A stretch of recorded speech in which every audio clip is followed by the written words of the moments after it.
and welcome to my channel. So today I thought I'm going to share you a really nifty hack. I wasn't aware that some of you didn't know this. I thought everybody knew this until someone mentioned it in my previous video, and I thought I better show you BareMinerals gals how to do this so you know and you don't waste a drop of BareMinerals. So this is your BareMinerals tub, your little BareMinerals top, right? When your BareMinerals is finished, you'll notice that there's still some minerals in it and you can't get them out.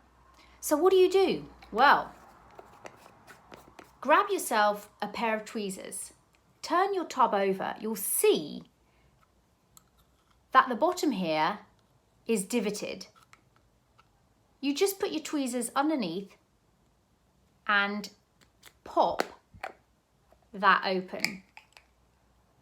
And you can get every last bit of BareMinerals out of your pot. Every last bit. It's so clever, it's so brilliant of BareMinerals to do that, so you don't waste any product. There you go. That is how you pop the bottom of a BareMinerals pot. Easy as you like. Let me know if you knew this little trick.